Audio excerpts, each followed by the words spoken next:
Hola a todos y bienvenidos a un nuevo video para Burs Latam. El día de hoy hemos recopilado información macroeconómica interesante sobre la región europea, sobre Estados Unidos. Como muchos deben saber, la Fed anunció hace poco, particularmente el 18 de septiembre, que recortó tasas de interés en 50 básicos, lo cual es un recorte interesante. Ahora, vamos a ver cómo eso puede traducirse en oportunidades de inversión para ustedes, cómo podemos empezar a realocar los portafolios, de qué manera sería la mejor alternativa. Y los comentarios de un señor que dice que puede predecir con un 99% de exactitud a qué sectores de la economía o a qué sectores de la bolsa particularmente les va a ir mejor. Entonces, es siempre interesante ver sobre todo pues la opinión de portfolio managers reconocidos en el mercado, con un track record reconocido y auditado.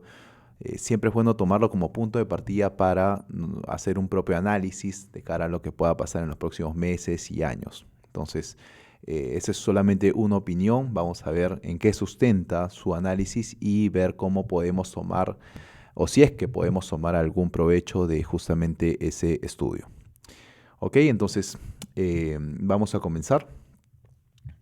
Vamos a comenzar primero con un reporte del Banco Central Europeo respecto a unas encuestas que realizó en el mes de julio, en donde la expectativa de crecimiento económico a 12 meses cayó a menos 1%. Esto comparado con el menos 0,9% de junio. Entonces hay un mayor pesimismo relativo entre los inversionistas de esa región geográfica. Entonces, siempre es bueno en un contexto de portafolio, evidentemente, cuando vemos el bucket o la canasta de renta variable, siempre es bueno invertir en Estados Unidos, siempre es bueno invertir en Europa y siempre es bueno invertir en mercados emergentes porque cada región geográfica te da oportunidades distintas, te da formas distintas de obtener rentabilidades y beneficios, y siempre se puede hacer una sobreponderación, en alguna región geográfica. Ahora, digamos, este reallocation táctico obviamente responde a lo que podamos ver en el mercado. Ahora, en Europa la cosa no está tan bien en términos macroeconómicos.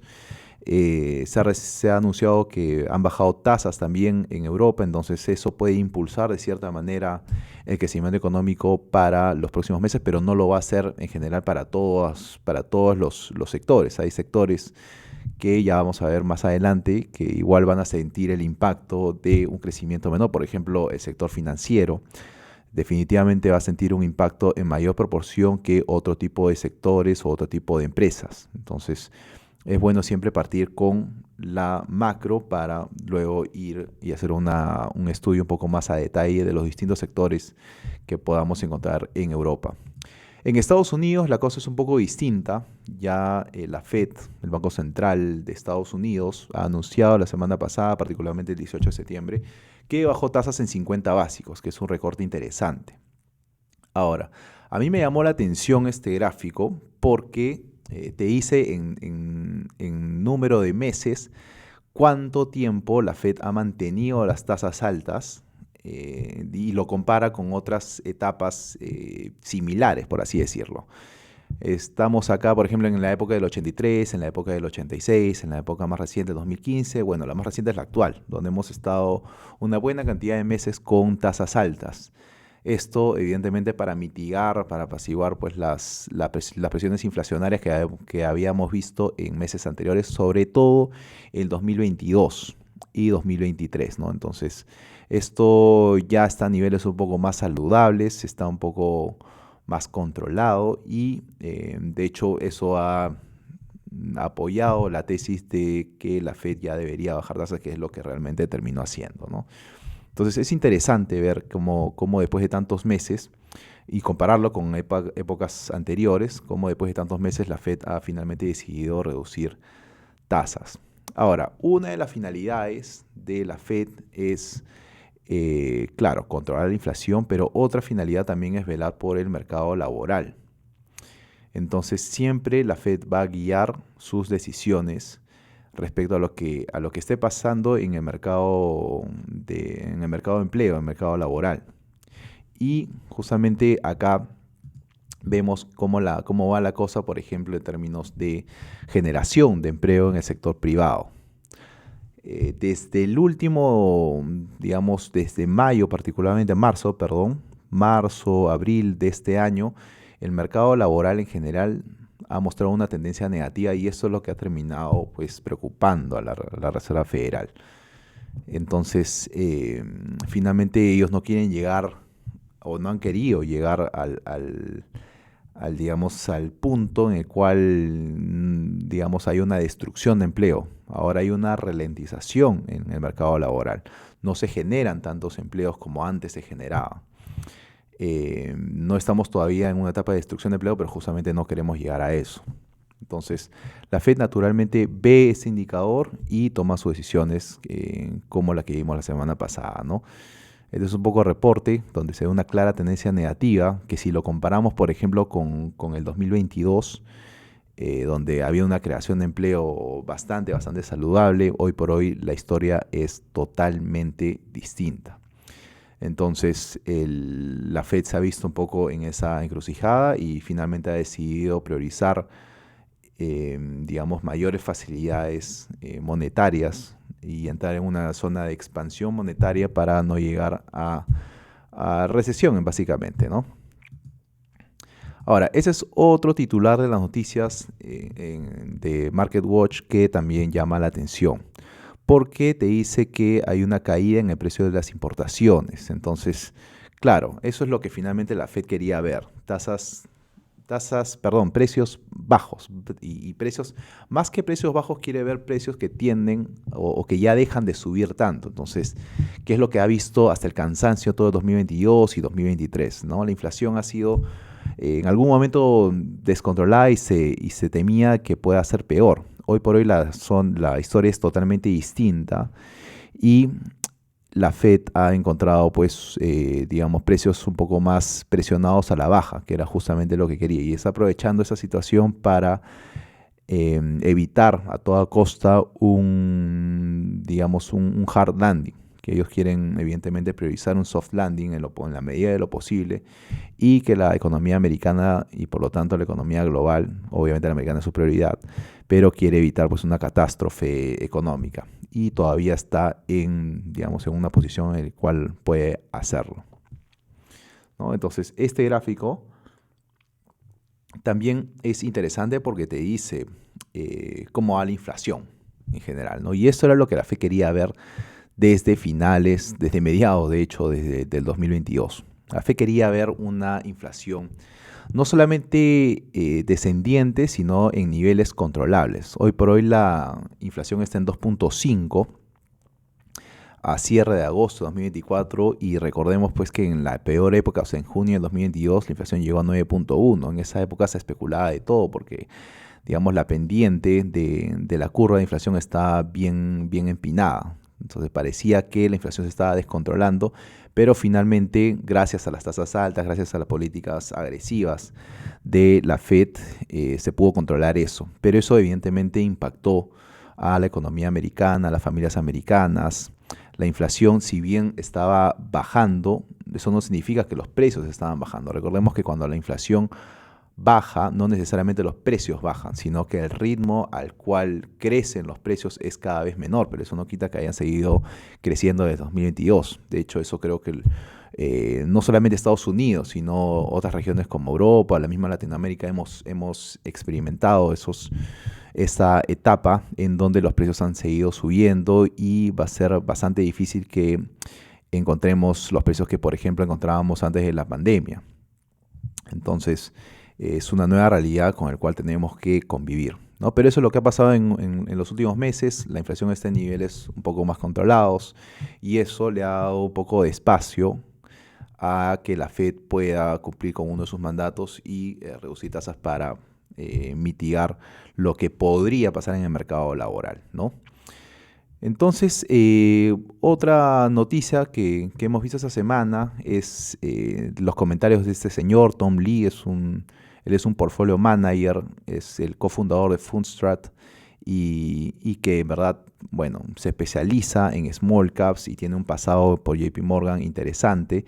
Y siempre el mercado lo escucha porque tiene una forma bastante directa de hablar, ¿no? Él siempre cuenta un poco su análisis, cuenta lo que ve en el mercado y directamente te dice qué es lo que espera, o qué sectores él cree, perdón, que van a sobresalir en los próximos meses. Entonces es interesante ver la opinión de analistas como él u otros que te dicen pues qué puede pasar, ¿no? Obviamente todos son opiniones y finalmente cada uno tiene que hacer una evaluación independiente y ver cuál es la mejor solución para sus portafolios, ¿no? Entonces, claro, este es otro análisis también de Fundstrat que dice, o sea, o evalúa básicamente cómo es que se pueda comportar la bolsa de valores después de un recorte de tasas por parte de la Fed en una época donde económicamente estemos bien. Normalmente la Fed debería bajar tasas cuando hay una recesión o haya una recesión inminente. No es el caso hoy en día. La postura, digamos, de flexibilidad de la Fed responde a miedo simplemente, pero no hay nada, digamos, tangible hoy por hoy que nos haga pensar de que la economía americana está en recesión. Eso es bastante interesante. Entonces, básicamente lo que la Fed quiere es evitar que haya una recesión. Y en épocas pasadas, particularmente en el 71, el 84, el 87, el 98, para citar algunos ejemplos, la bolsa por lo general tiene un retorno positivo luego de que la Fed recorta tasas cuando no hay recesión. Entonces, ¿qué pasa 12 meses cuando la Fed recorta tasas y no hay recesión? En promedio, que es lo que está pasando ahora, el mercado rebota, o mejor dicho, sube un 16.5% con un 100% de probabilidad. A 9 meses un 16% con 100% de probabilidad.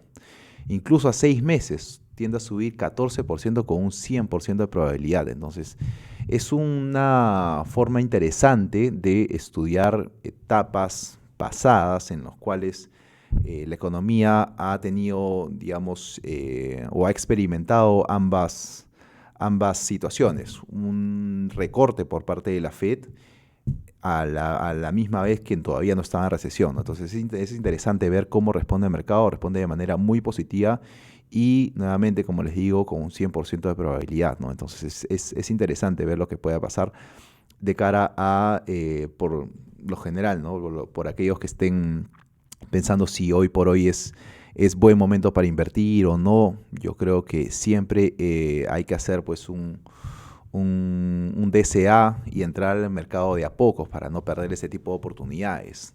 Si bien el mercado en lo que va del año ha estado alcista justamente por expectativas de que la Fed haga lo que terminó haciendo, eso no quita de que en el futuro puedan haber oportunidades. La bolsa tiende a subir después de que la Fed recorta tasas cuando no hay recesión, nuevamente, es lo que está pasando ahora, ¿no? Entonces eso es interesante tomarlo en cuenta en sus respectivos análisis, ¿no? Y este es otro estudio, porque siempre es bueno comparar lo que dice, por ejemplo, o los resultados de un reporte con los resultados de otro reporte, ¿no? Y básicamente es el mismo mensaje. Estas columnas básicamente lo que te dicen es el retorno del S&P 500 en promedio luego de que la Fed recorta tasas cuando no hay recesión. O sea, ¿qué pasa en los próximos 12 meses?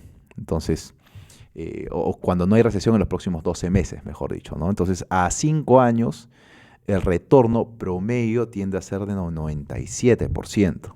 A 3 años tiende a ser de 48%. Entonces, con cierta fiabilidad relativa, por así decirlo, podemos ver que después de que la Fed empieza a recortar tasas, por lo general la bolsa tiende a comportarse de manera positiva, sobre todo con un mayor intervalo de confianza a 3 y 5 años, ¿no? Entonces, nunca va a ser una buena recomendación mantenerte al margen de algo que con una gran posibilidad puede subir, ¿no? Y estamos hablando de la bolsa, evidentemente, ¿no?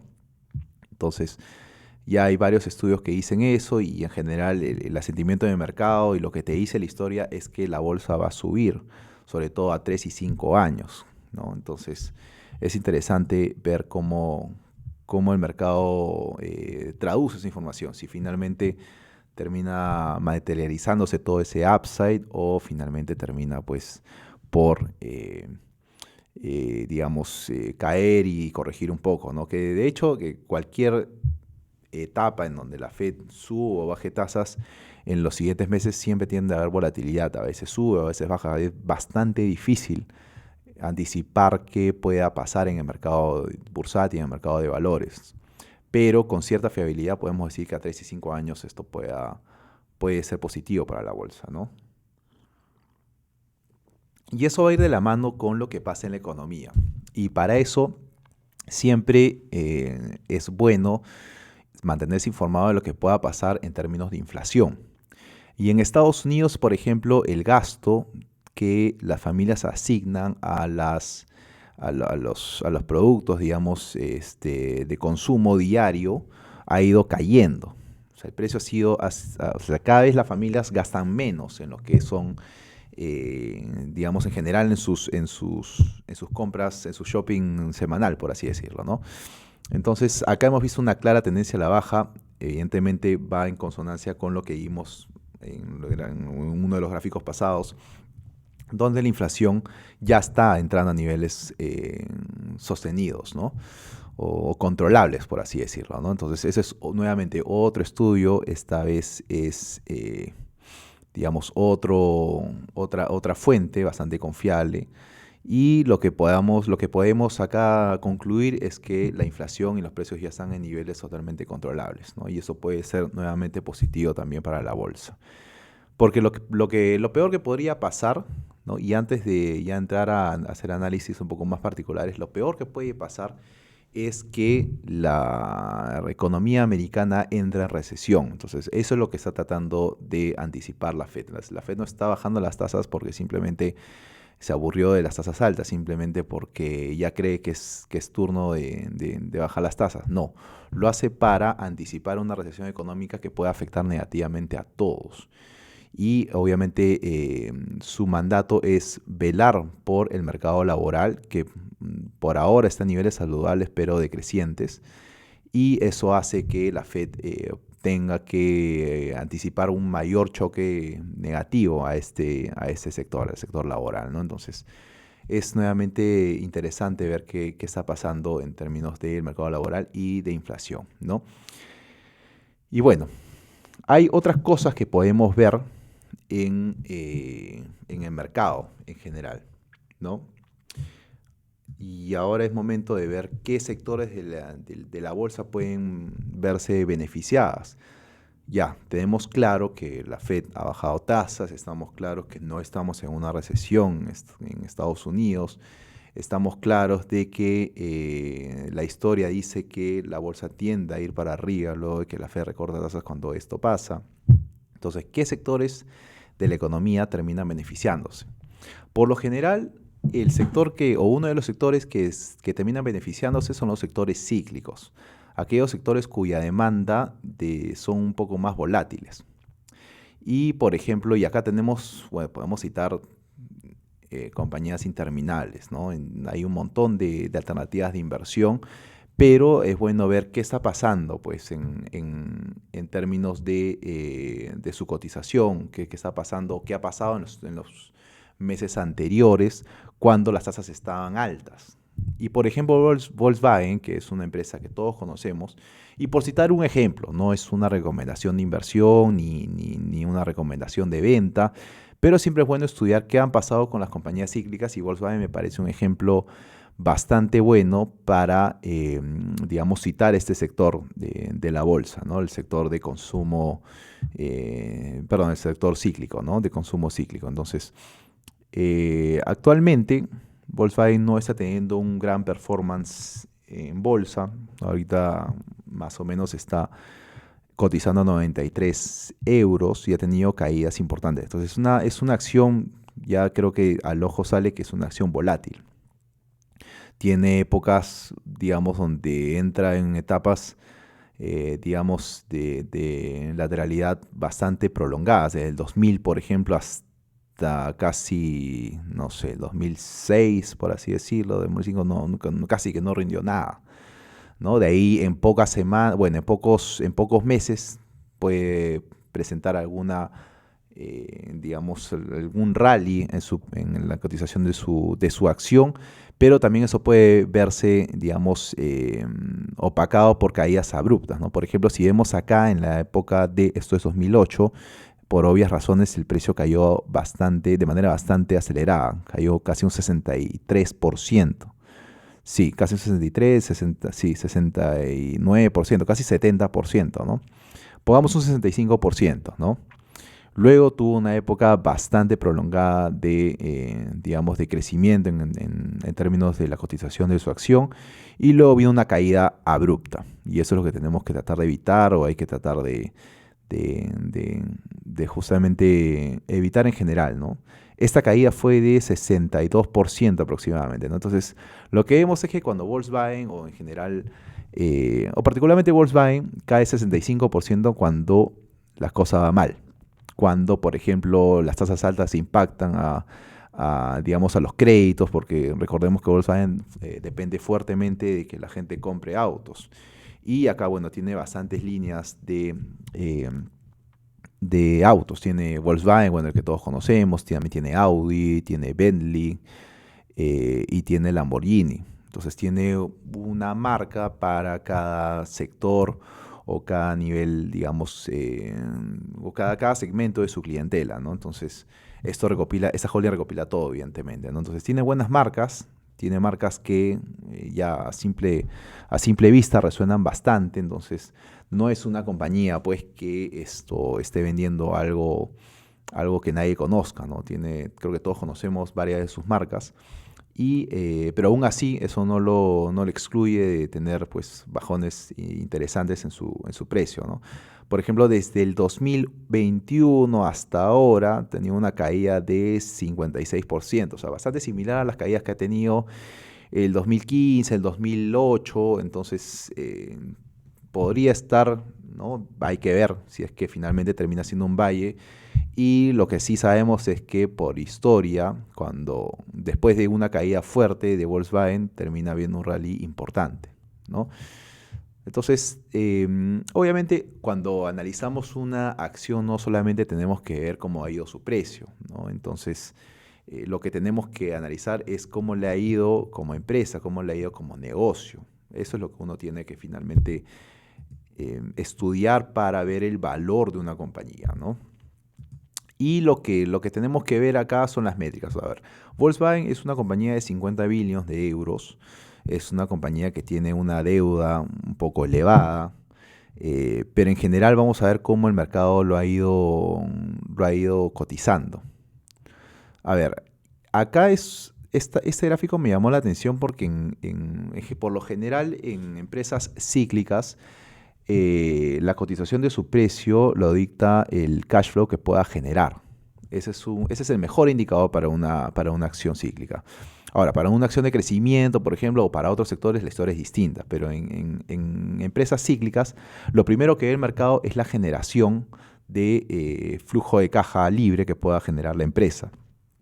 Como vemos acá, por ejemplo, la correlación entre lo que genera Volkswagen y el precio de su acción es bastante alta. Pero recientemente hemos visto una divergencia bastante importante. Entonces es una empresa que sigue generando flujo de caja libre y se espera que lo siga haciendo para los próximos años, pero el precio de su acción se ha visto golpeado de manera casi inevitable. Todo el año ha sido bastante negativo para Volkswagen. Hemos visto que ha caído casi 18% visto un año, por ejemplo. Entonces es una empresa que se ha visto bastante golpeada, es una empresa cíclica y por lo general empresas cíclicas se ven beneficiadas por reducción de tasas de interés, ¿no? Entonces es algo que llama la atención porque es una empresa, digamos, saludable. Vamos a ver justamente sus métricas. Acá si vemos el 2014 para verlo a 10 años vista, si escondemos esto, A ver, es una empresa que ha generado un 5% de ingresos de manera anualizada durante los últimos 10 años. Por lo general tiene crecimientos del 3%, 5% a nivel de primera línea, 2%.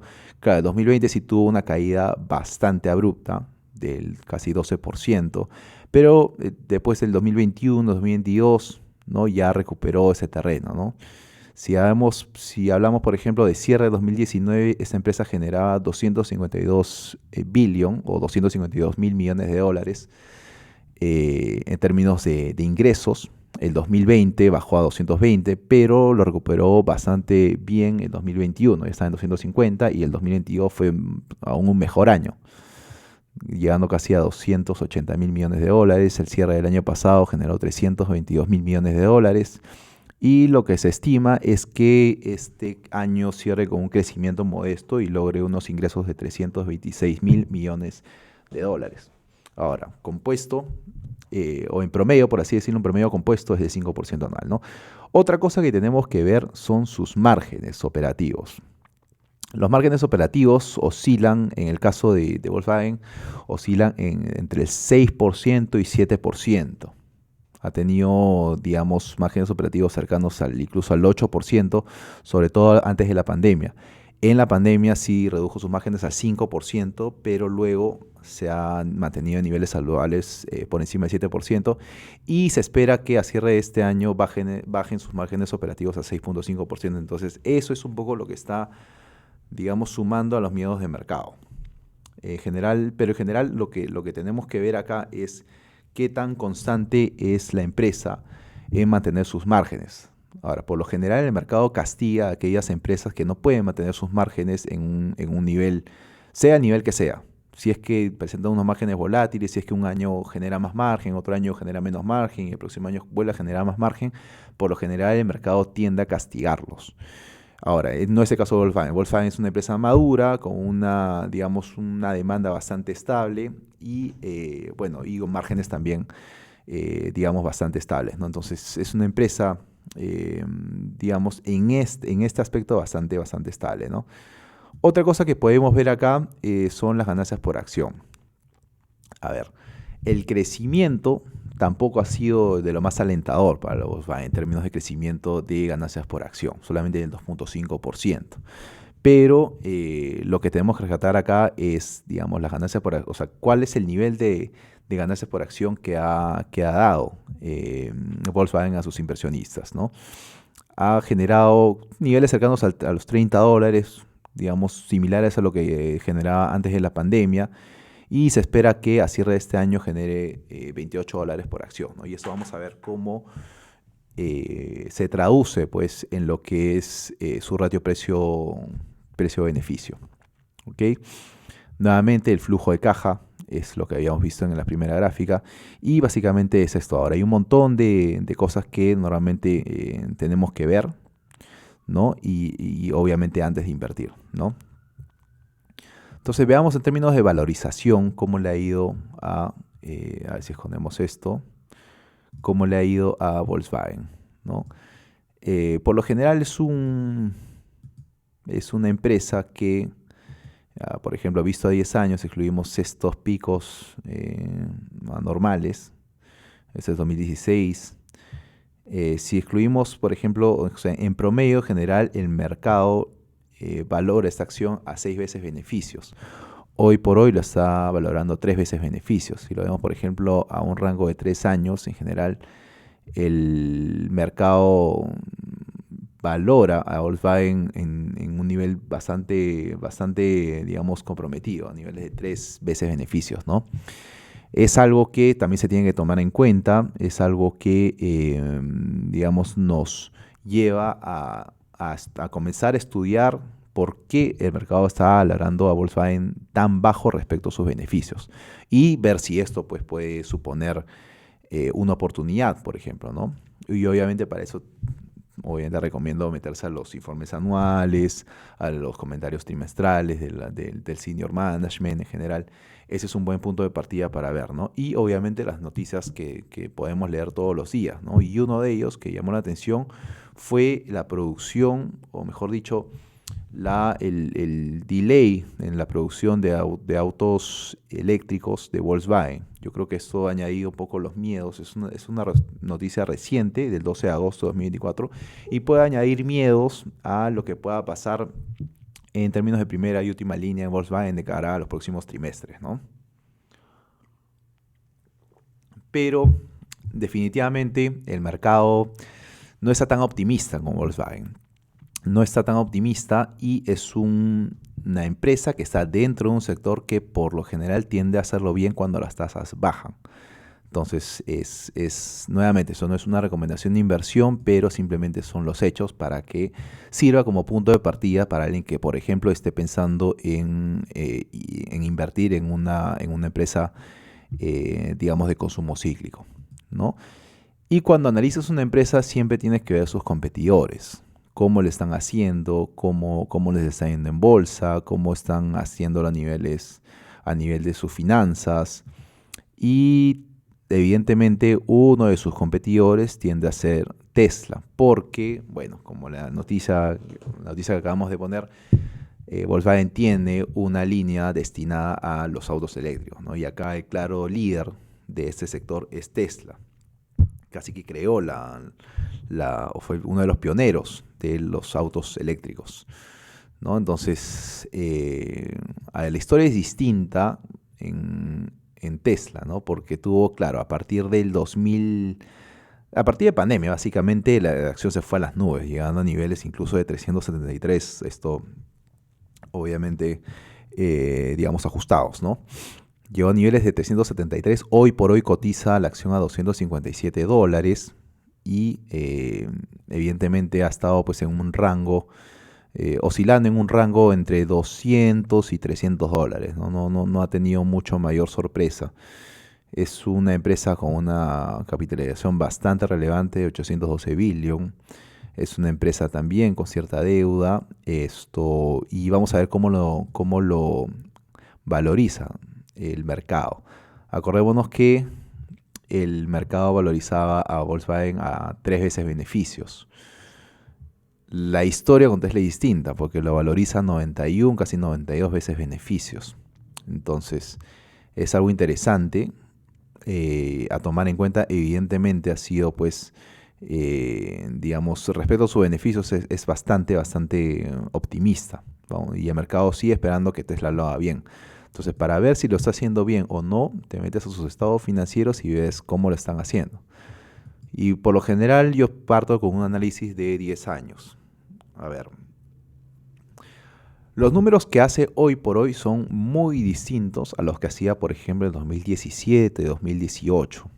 En 2017, 2018 generaba, partamos de 2018 para citar algún año. En 2018 Tesla generaba en revenue 21 billion. Luego, antes de la pandemia, llegó a generar casi 25 billion. Y luego, después de la pandemia, ya la cosa es distinta, ¿no? Casi que más que duplicado, cuadruplicado lo que generaba el 2019.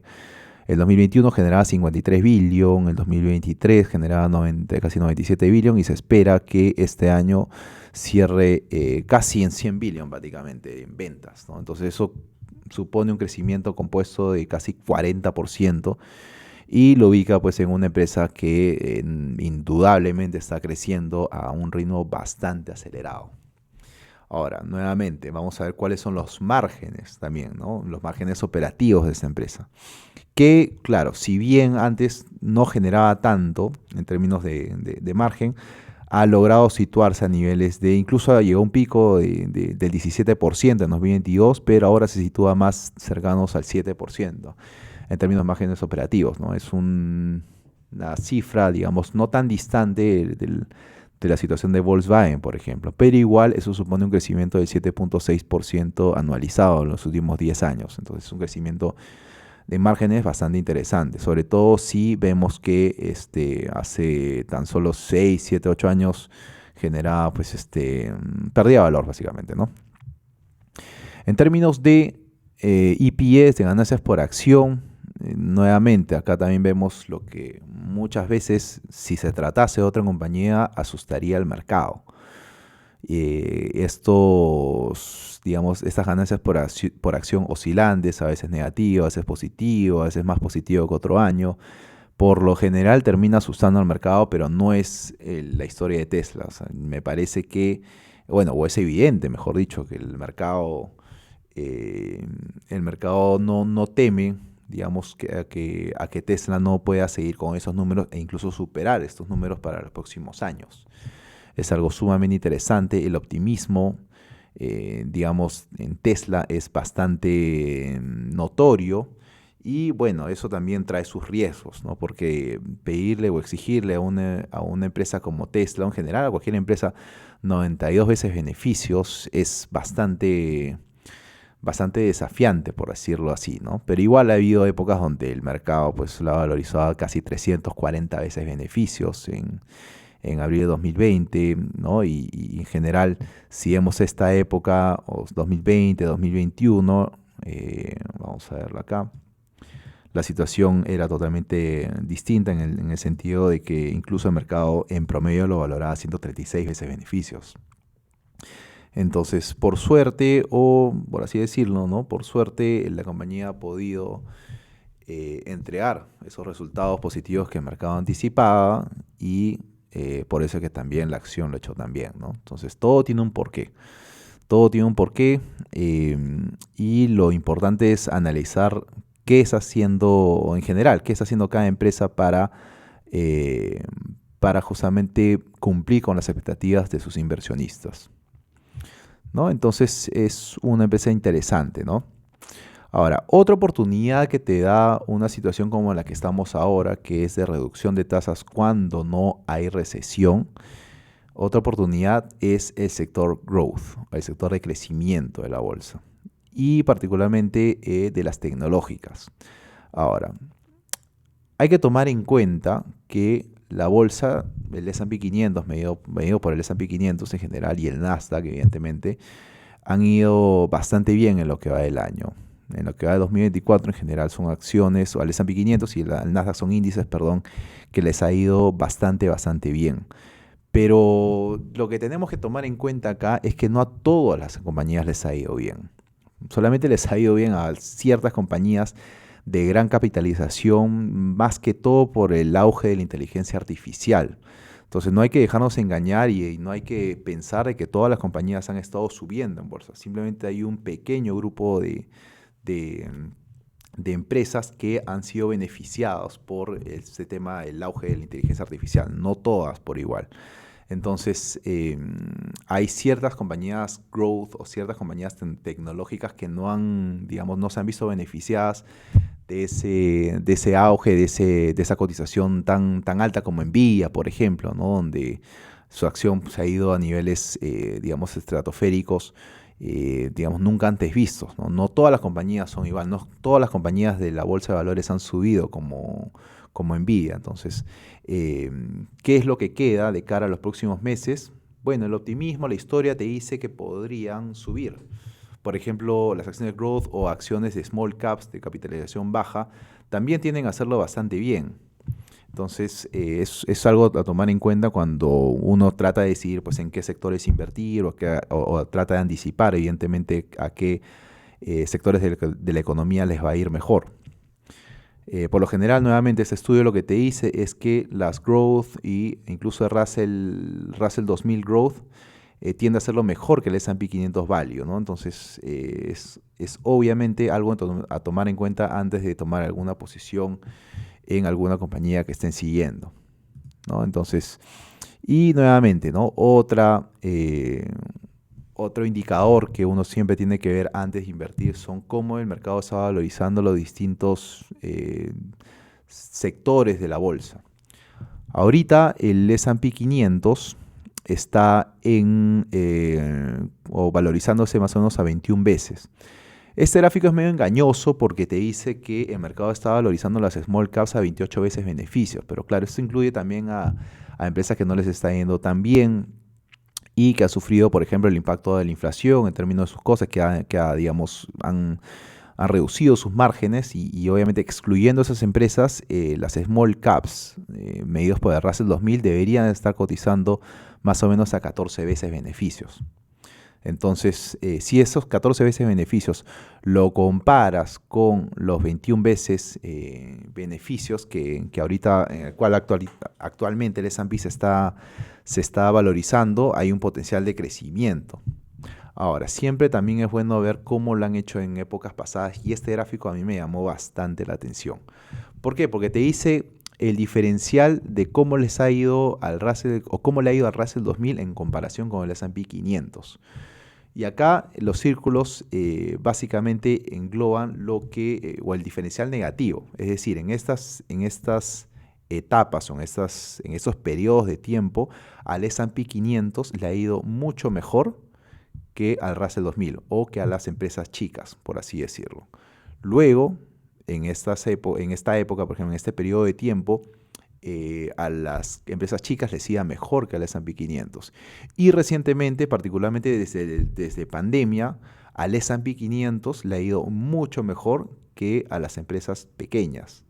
Y por lo general lo que estamos viendo acá es que luego de que eso pasa, luego de que el S&P 500 supera por bastante a las compañías pequeñas, lo que termina pasando después es justamente lo contrario.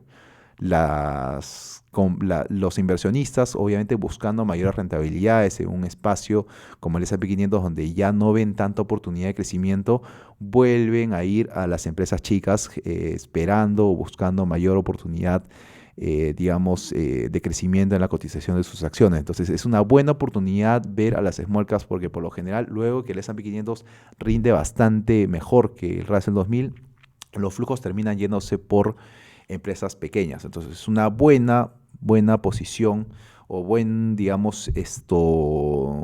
aspecto tomar en cuenta a la hora de ver en dónde invertir.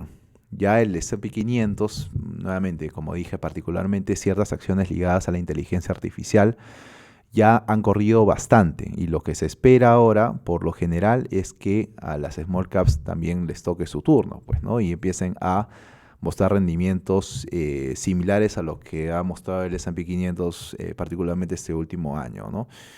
Y bueno, evidentemente eso es acompañado a que la economía también le vaya bien, porque si la economía entra en recesión, sea con tasas altas o bajas en general, va a ser un problema para todos los agentes económicos.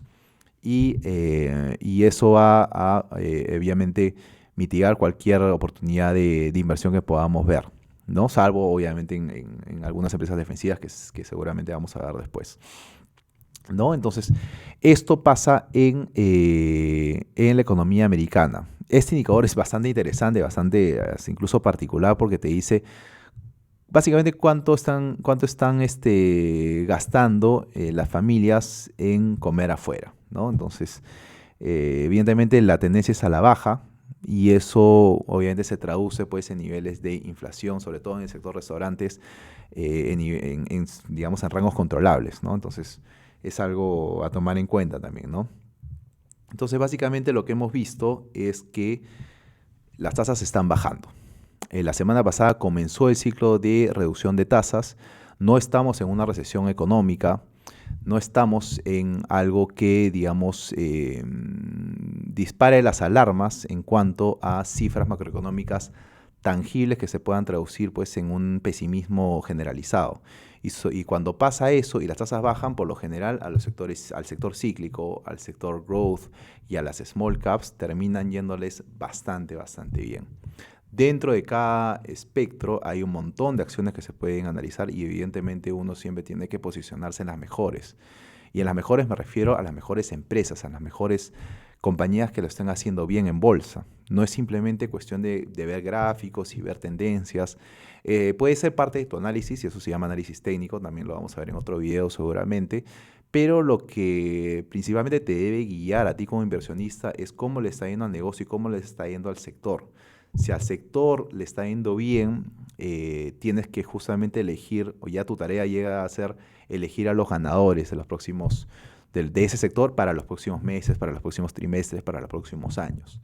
Y evidentemente ese es un rol activo. Y parte de la misión de este canal es ayudarte a justamente distinguir en cuál van a ser esos ganadores. Porque evidentemente eso requiere pues un expertise que obviamente se puede alcanzar, pero no es cuestión de simplemente invertir en aquella acción que te ha recomendado tu suegro o lo has visto en las noticias o tal persona lo comentó. Todo puede ser un punto de partida, pero todo tiene que estar sustentado y cada uno tiene que hacer un análisis independiente para obviamente tomar posición dependiendo de su apetito al riesgo, por ejemplo, de sus particularidades, por así decirlo, necesidades de liquidez. Cada situación es particular y cada uno tiene que ver la mejor manera de posicionarse en los mercados, ¿no? Y eso es. Espero que esta información les haya servido. Si es así, por favor, denle un like a este video, compártanlo. Gracias por tomarse el tiempo de seguir a los mercados conmigo. Y mi misión, obviamente, es mantenerlos informados de todo lo que pueda estar pasando en los mercados y que pueda impactar a sus portafolios de inversión. Ok, entonces, sin más, hasta la próxima.